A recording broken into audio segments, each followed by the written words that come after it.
Came back again, he went up, he got a bullet right in his head. And he was down. I took his helmet off, and the back of his head was mush. That's the first time I didn't feel fear, but I got a little nauseated. These are the frontline testimonies of a generation that came together and put their lives on the line to protect our freedoms. We owe it to them to always remember World War II. Hey everyone, please do not forget to subscribe, to click like, and write a comment on this video. Those 3 things signal to the YouTube algorithm that people are actually interested in these World War II veteran testimonies, and it will really help our channel grow. We put out new videos multiple times a week. I lost another good buddy, a boy from Chicago, handsome young Irishman. His name was Johnny Keegan. One day we were setting up our heavy gun for the night. We'd carry our light machine gun through the day, and then at night we'd go back and get the heavy in case we had an attack of some kind. We were up a little high. We were setting up the machine gun, and we were away from it for a minute. And they referred to it as a knee mortar, the Japanese used. But anyway, it came up and it exploded right by our heavy gun, and it bent the tripod. Well, I went over and I looked down, and it was about maybe 15, 20 feet below, if it was that much. And I saw Japanese in a little defilade. And I said, oh, there they are right down here. And Johnny, this is a story. He had picked up a Thompson submachine gun on the beach on the invasion. And he said, oh, let me, where are they? I said, right down there. I saw a head. But I didn't stand there looking down. I saw it, I pulled back. And Johnny got his machine gun, and he's going to shoot down. It was on safety. So he stepped back and got it on fire, and he was over, pulled the trigger. It was on single shot. Came back again, he went up, he got a bullet right in his head. And he was down. I took his helmet off, and the back of his head was mush. That's the first time I didn't feel fear, but I got a little nauseated. Just to help him, no help to him, but trying to make, I don't know. Anyway, that was just a story. But so that's one of the things you learn. That they call that a turkey shoot when you do one thing, you go back and do it again. Like your head's going up and down. I threw about 6 hand grenades over there spasmodically over the top of our position up above. Just threw them down. Whether they did anything to anybody, I don't know. There's a defilades like this. They would go back into the defilade, so to speak. I'm sure, and the next morning, after that Johnny Keegan incident, we started down the hill. The infantrymen, I'm referring to infantrymen because I was a machine gunner. So the infantrymen, they started down from there, and as Lieutenant Smith, second lieutenant, he got shot as they went down. And what happened after that, I don't know. Can you tell us a little bit more about Johnny? What kind of person was he? Oh, he's just a handsome young Irishman. I didn't know him from Maui. We bumped into him there. one morning as we advanced and we were held back for a while, we were standing in an area. You might think there were 20 people or 30 people, a whole platoon of men, but there weren't. I don't know why. There were about 10 of us there, and we were advancing, but we were told to stop. And a little Japanese guy came. He didn't come. He was crawling down on his hands and knees, but just kind of wiggling out of this little defilade, whimpering like a wounded dog. And one of the men was there. He took his bayonet, put it on his rifle, and stuck him in the neck, killed him. Not good, right? Today that would be a violation of the law. But yeah, I don't know. I don't think he was doing a humane thing. I think that's hatred, and I never felt hatred towards the Japanese.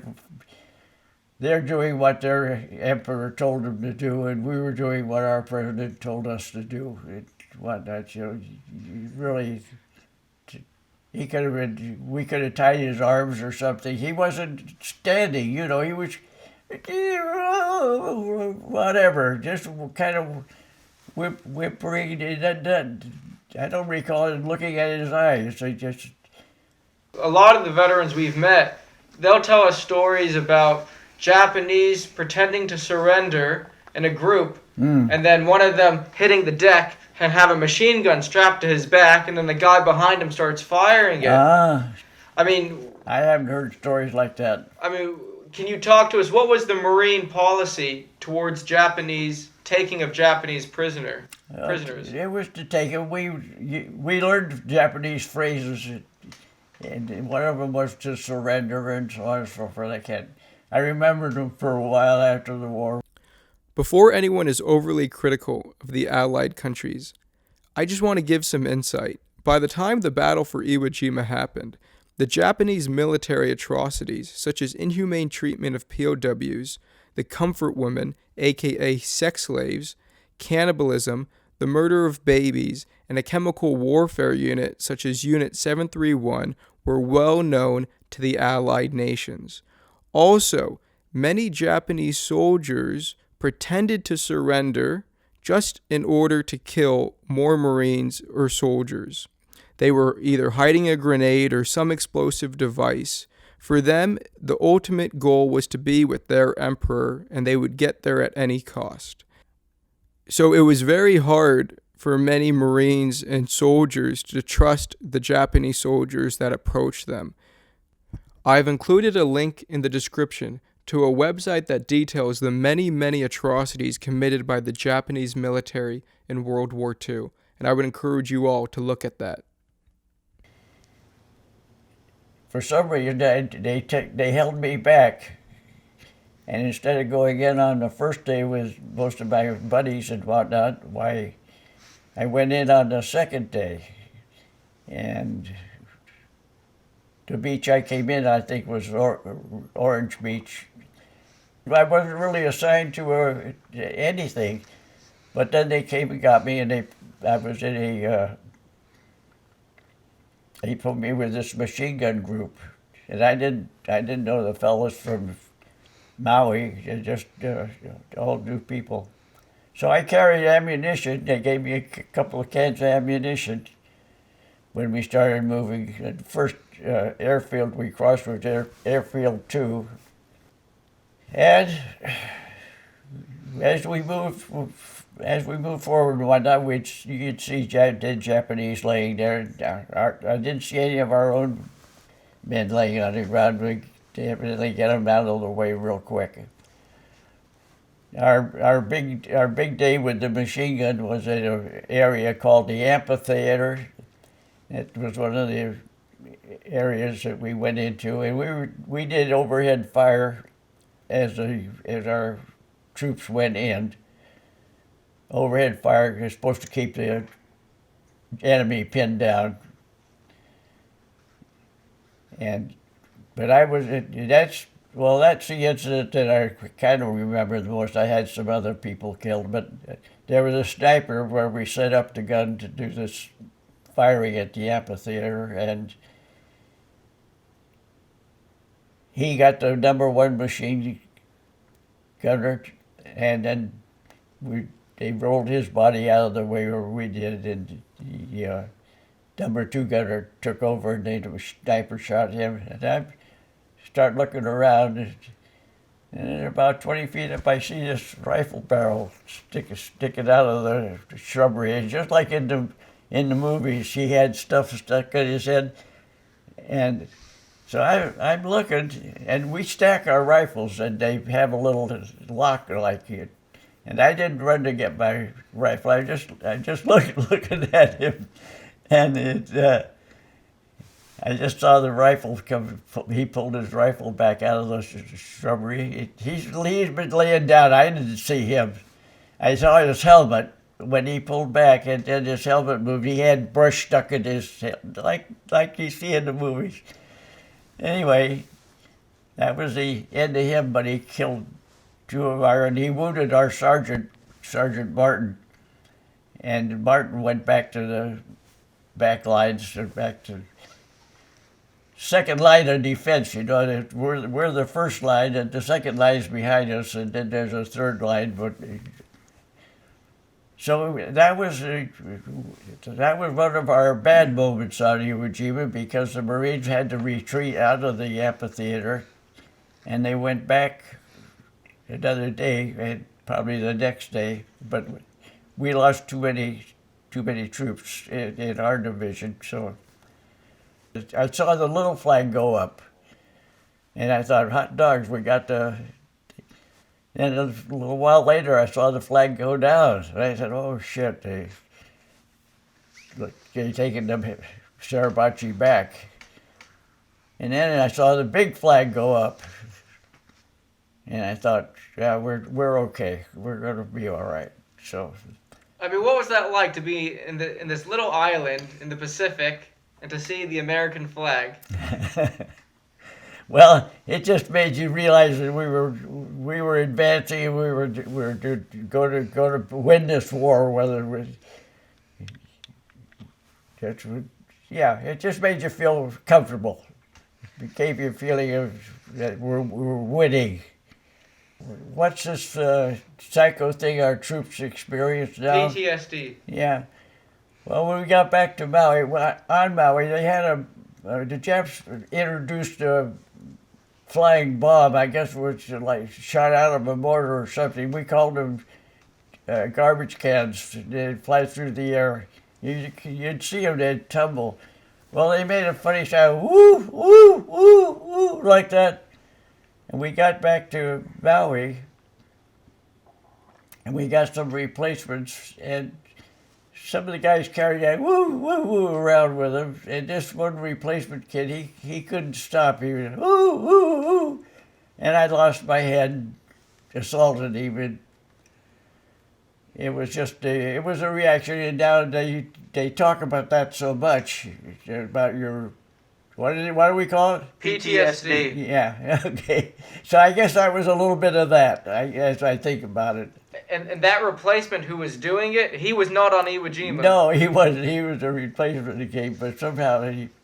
How hard? I mean, I hope you punched him real good. I don't know. So, what advice do you want to give to future generations? Live a good life. Be helpful to one another. And what kind of person do you want people to always think of you as, sir? As what kind of man do you want people to always think of you as, Mr. Kappa? Oh, just as a good man who likes to be helpful to others. It's being helpful. It's being very helpful. This young man, 22 years old. Yeah, you're living a life. And when you asked about an interview of mine, and I thought, what's this young guy doing? Anyway, if this has been helpful to you, then I'm happy to participate. You've done wonderfully, and I really appreciate you taking the time. And I hope we can meet sometime in the future. I did mean to ask you. You play the ukulele, right? Yeah. Tell us, what are you about to play? I guess I'm going to do God Bless America if I think I can get through it all right. But I'm going to sing with it because that's what we do. Let's hear it. I'm sure you'll do great, sir. God bless America, land that I love. Stand beside her and guide her through the night with a light from above. From the mountains to the prairies, to the oceans white with foam. God bless America, my home, sweet home. God bless America, my home, sweet home. And tell us, Mr. Kappa, how long have you been playing the ukulele? Well, actually I'm not a great ukulele player, but actually I've been fooling with it for 35, 40 years. Well, and how old are you now? 98. Just a kid. Just a kid. That was wonderful. Thank you so much. I literally put all my time into finding and interviewing World War II veterans, and it would be greatly appreciated if you would consider becoming a Patreon to help with the travel costs. You will get access to full-length interviews for as little as $2 a month, and you will be integral to getting these stories preserved forever. Thank you, and God bless the World War II veterans.